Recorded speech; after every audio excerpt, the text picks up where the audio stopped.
Genesis chapter 7, verses 1 to 24. New Revised Standard Version. Verse 1. Then the Lord said to Noah, go into the ark, and you and all your household, for I have seen that you alone are righteous before me in this generation. Verse 2. Take with you 7 pairs of all clean animals, the male and its mate, and a pair of animals that are not clean, the male and its mate.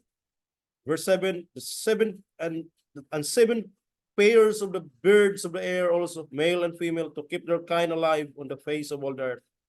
Verse 4, for in 7 days I will send rain on the earth for 40 days and 40 nights, and every living thing that I have made I will blot out from the face of the ground.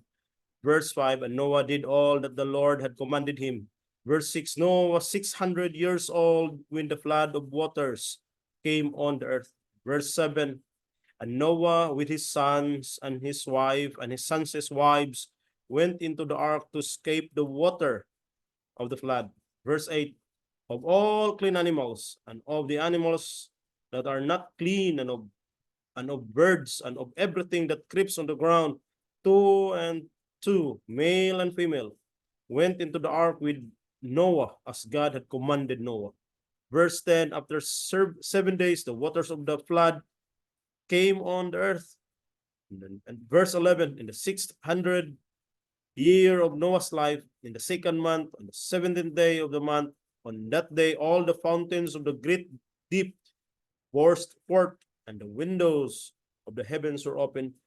Verse 12, the rain fell on the earth 40 days and 40 nights. Verse 13, on the very same day, Noah with his sons, Shem, Ham, and Japheth, and Noah's wife, and the 3 wives of his sons entered the ark. Verse 14, they and every animal of every kind, and all the domestic animals of every kind, and every creeping thing that creeps on the earth, and every birds of every kind, every bird, every winged creature. Verse 15, they went into the ark with Noah, 2 and 2 of all flesh, in which there was the breath of life. Verse 16, and those that entered, male and female of all flesh, went in as God had commanded him, and the Lord shut him in.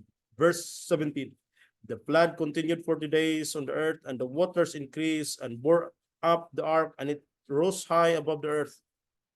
Verse 18, the waters swelled and increased greatly on the earth, and the ark floated on the face of the waters. Verse 19, and the waters swelled, verse 19, and the waters swelled so mightily on the earth, and all the high mountains under the whole heaven were covered. Verse 20, the waters swelled above the mountains, covering them 15 cubits deep. Verse 21, and all flesh died that move on the earth, birds, domestic animals, wild animals, all swarming creatures that swarm on the earth, and all human beings. Verse 22, everything on dry land in whose nostrils was the breath of life died. Verse 23, he blotted out every living thing that was on the face of the ground. Human beings and animals and creeping things and birds of the air, they were blotted out from the earth. Only Noah was left, and those that were with him in the ark. Verse 24, and the waters swelled on the earth for 150 days. Genesis chapter 7, verses 1 to 24, New Revised Standard Version.